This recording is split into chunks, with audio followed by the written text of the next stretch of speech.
This is OVS at a Geek on Life, and welcome to my review of Black Panther. Let's get it rolling.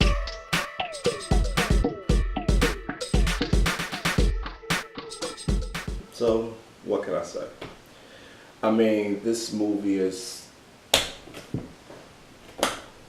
it's all the feels. It's all the shit.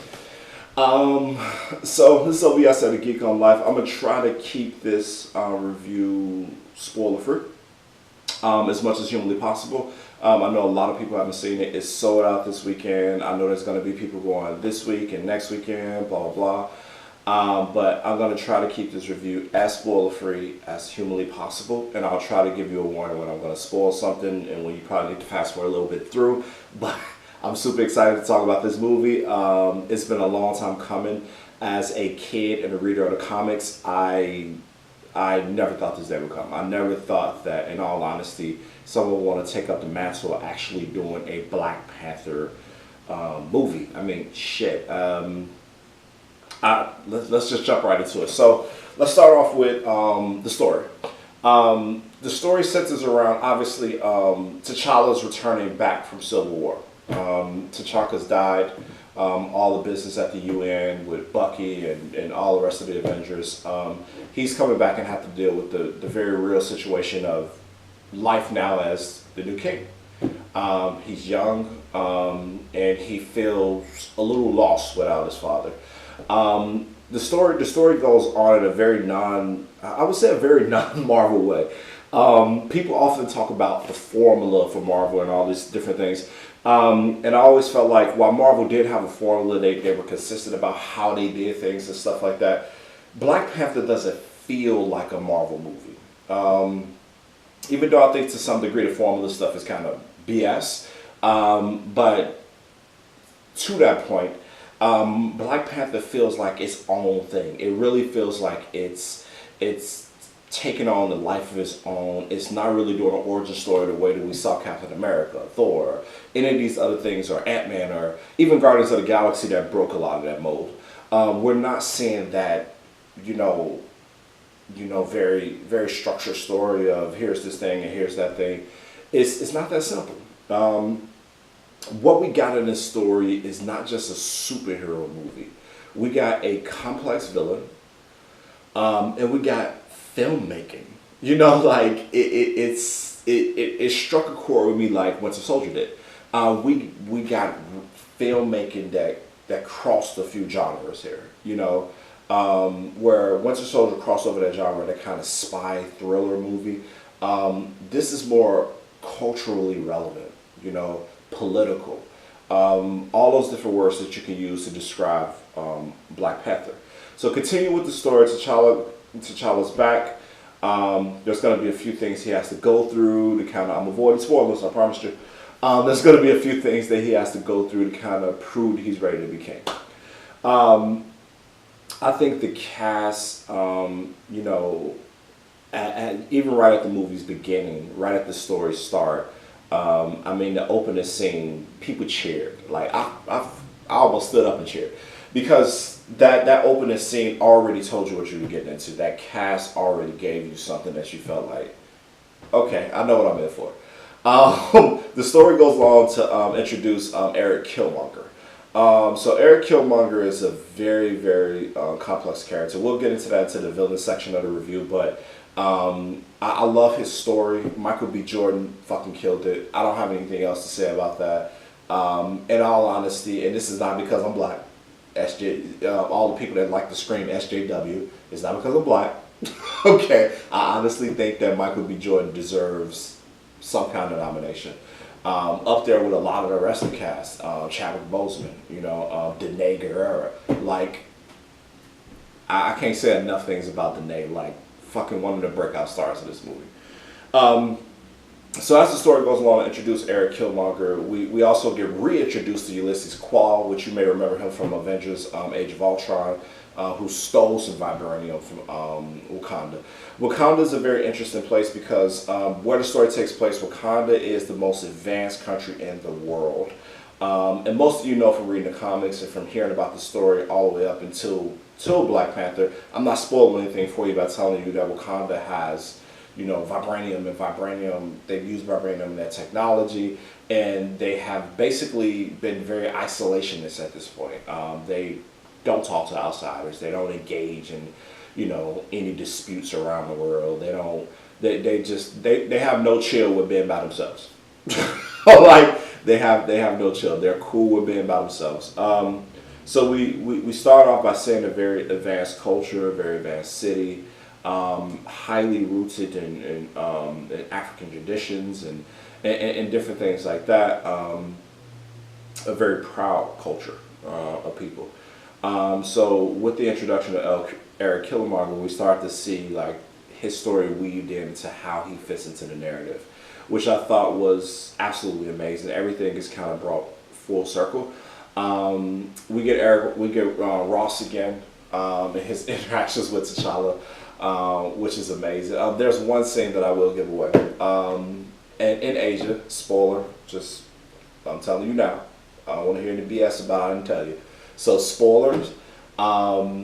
They're in Asia, CIA, I don't know, Black Ops site, whatever. And Ross taps T'Challa on the shoulder. The Negrera immediately gives this really like like bitch look, and she says to T'Challa that if he touches you again, I'm gonna impale him in that desk. So it's just such a like good scene. This movie does so many things well that it's hard to really describe how many things it does well. I'm gonna skip over the story a little bit because if I say any more, I'm just gonna spoil the shit out of it for you. So I'm not gonna say any more. I'm gonna jump right over into characters. Let's just talk about T'Challa. Chadwick Boseman, just that stoic, powerful, strong king, giving off that performance of feeling like a king. You always felt like T'Challa was this king in the making. You always felt like that was the king, that was the Black Panther, and all those different things. Like he did an amazing job. Like I said, Danai Gurira as Okoye, anyway, did amazing. I can't say enough about how much ass she kicks in here and how dope she is throughout the whole damn thing. Being a Walking Dead fan, I mean, it's Michonne, it's Fish. Of course you're gonna fuck some shit up. So I'm very emotional, happy, and also just feeling fulfilled about this movie as a Black person in America, and seeing this story on TV. I think Letitia Wright, I believe her last name is, who played Shuri, breakout, just hands down, breakout. She really showed her colors in this movie. I loved her character. I loved her interactions with her brother. I loved how she loved but respected her brother's majesty. Like she never, was super disrespectful. She's a little sister, but she was never like, you never got some constant disrespect of him or him disrespecting the women around him. I appreciate how the male and female characters played off each other. There's so many good things to say about the cast. Daniel Kaluuya, Winston Duke as M'Baku. Another kind of breakout for me. M'Baku was just surprisingly stole the scenes he was in. Which is hard to do with this cast. If once you see the movie, it's hard as shit to do with this cast. But M'Baku is all the things. Like he gave off what you needed from, his comic book name was M'Baku, but his what they called him, I guess you want to say, his code name was Manic. And he kind of led the tribe that kind of, I guess, worship apes or something. It was a weird thing. All the tribes had their animals or whatever. And he was always this big imposing guy that you always felt like could, kind of kick T'Challa's butt, So, but Winston Duke gave off that big, imposing, kind of powerful leader thing that, we needed from M'Baku. And he was complex. It wasn't just kind of this simpleton thing that they kind of threw together. So really, really appreciate M'Baku. Angela Bassett, queenly, beautiful. She needs to keep those white locks. Those locks were amazing, beautiful. I really, really appreciated the Queen Mother role.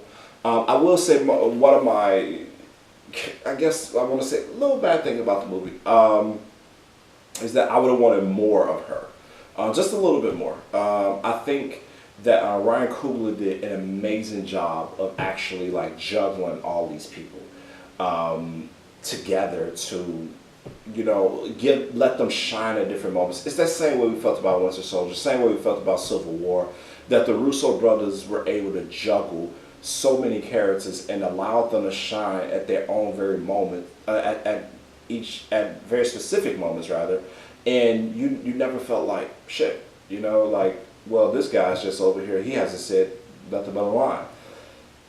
What Ryan Coogler does with juggling these characters is amazing. What he does with directing Michael B. Jordan, I think that only Ryan Coogler can direct Michael B. Jordan that well. It is like I can't say enough about Eric Killmonger. I'm gonna do a separate video about examining the themes of this film, because I actually do think this is like true filmography. This is not just an action movie or a superhero movie, but this is like actual filmography.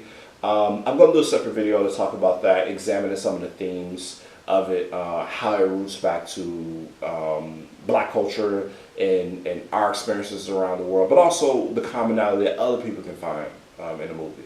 Yeah, I guess my only other little nugget of kind of bad things as far as like the movie goes is Ross. You have Ross, and yeah, it felt forced. He had his moments to shine. Like I said, Ryan did a great job of making sure that everybody shined and everyone, you know, had their moments. But Ross is let's just shove him over there in the corner. Or, you know, we were Asia, it was fine. But it's like, leave him there. Just, we don't need him in the rest of the movie. But hey, we got him, and I think it's not enough to take a star away from the movie or say that the movie loses some steam or anything like that. I really felt like that, you know, it just felt a little bit forced.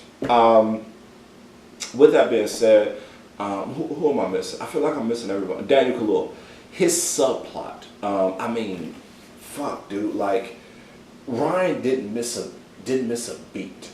You know, he co-wrote the script as well. As anyone that knows Ryan Coogler's work from Creed and everything like that, he likes to write his scripts and or partner with somebody else to write these scripts. I know he did several versions of Black Panther script, but that subplot, any writer out there, anybody out there that thinks that you can just like throw these side characters out there or throw these supporting characters out there and not really give them an arc or not give them motivations, watch this movie. Like, you'll understand how important it is for even supporting characters to understand the method of their madness. You understood why Mako was doing what he was doing. You understood why Daniel Kaluuya's character was doing what he's doing. You understood the Jabari, the border tribe. You understood some of these tribes' motivations. You understood some of these people motivations and why they were kind of doing the things that they were doing. And you got a general sense of why the tribes were doing what they were doing. You understood what the sub-characters were doing in depthly enough that you can enjoy their points of view. But from a character standpoint, I would say Danae Guerrero killed it. Chadwick Boseman killed it. Letitia Wright killed it. Michael B. Jordan, can't say enough about Michael B. Jordan in this movie. So we're going to jump right over into the villain. So let's talk about the villain. Eric Killmonger has a very complex, complicated backstory. That if I told you, it would give away so much in the movie. But let's just say, to me, he is one of the best Marvel villains out there. I don't do the best. One thing you'll get to know about me and channels and different things like that, when I do list of the best things, it's going to be in no specific order, because to me sometimes it's hard to pick the best. I know everyone's out there comparing them to Loki and everything like that. I'm sorry, but I'm tired of Loki. Loki has some good moments, but to me, the top tier of Marvel villains starts at Kingpin. You know, like I said, I'm not going to give you the best. But before Killmonger, we're talking Kingpin, We were talking Cottonmouth, the Purple Man, Loki. Loki's for sure top five. But when we're talking about Marvel villains, those people are interweaving there. Cottonmouth, great. You know his motivations. You didn't feel like he was a complete like villain. Kingpin, can't say enough great shit about Kingpin. The Purple Man. But right up there on that list has to be. Did I say has to be? I think I said it too many times. Anyway, has to be Eric Killmonger. Eric Killmonger is all the things. I don't know what to say. Michael B. Jordan took. Like I said, I'm going to re-examine this movie I'm going to review the filmography and the themes, and that's going to be very spoiler-ish, and that's going to be later on in the week when I feel like enough people may have seen this that I can like put that video out there. That when you search for Black Panther, you're not like, oh fuck, this guy and told me everything about it. So I'm definitely going to do something that examines the things, but Eric Killmonger is hands down one of the best villains in a Marvel film ever, and one of the best villains in a film ever. All right, there's a lot of films, but he's definitely top 50, top 100, of villains out there that you feel like, damn, wait, do I want you to win? It's like, that's your internal battle with yourself. You're like, I know you're supposed to be the bad guy, but I think I like you. So can we get a drink? Like, that's kind of where you're coming from with it, and that's the mark of good writing. It's like, here's this guy, here's the circumstances.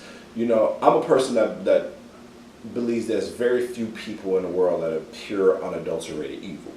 Very few people. Most people have gone through circumstances that got them where they are, or they became drunk with power that got them the way they are. But very few people are absolute evil. And Ryan Coogler did an amazing job of showing that, and I think better than Loki, I'm sorry, but I think his motivations made more sense than Loki. It almost like, it felt less whiny and more like, this guy has real motivations. Sometimes when you look back at Loki's story, you're like, oh, poor you. You grew up rich, grew up happy. Poor you that you're not the fucking king, but you're close to it. Or you won't be the king, but you're close to it. So it's like, all right, great, we get it. But with Eric, it was a little bit more personal. It was a little bit more emotional, almost. Wasn't almost. It was definitely highly an emotional moment. So I have to say that I gotta stop saying I feel like I said that like 52 times.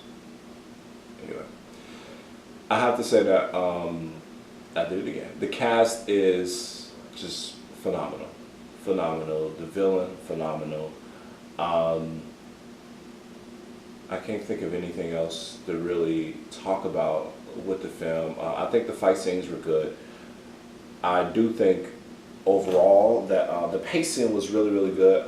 There were some low moments where you felt like, man, we could pick this speed up a little bit. But overall, you do not feel like you were there for 2 hours. You just don't. I think the movie was 2 hours and like, somebody correct me if I'm wrong. I'm sure the interwebs will.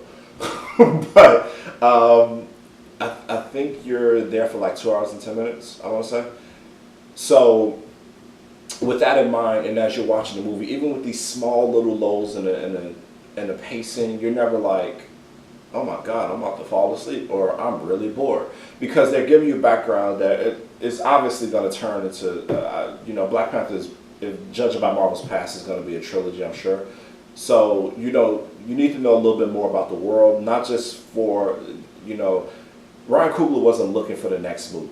So he didn't make this movie like, oh, let me set up nuggets for the rest of the MCU, or oh, let me set up nuggets for the next movie. But these low moments were to give you more motivation, to give you more character development. Like they weren't. You're not going to walk into this movie as Fast and Furious type pacing where everything seems like it's leading to the next action scene, which I thought was great. It was very well done. At the end of the movie, didn't want it to end. I felt like we were taking on a great journey of just not just filmography, but at some point I forgot it was about a superhero, and I grew up reading the comics. You know, I forgot that it was about, you know, just Marvel superheroes.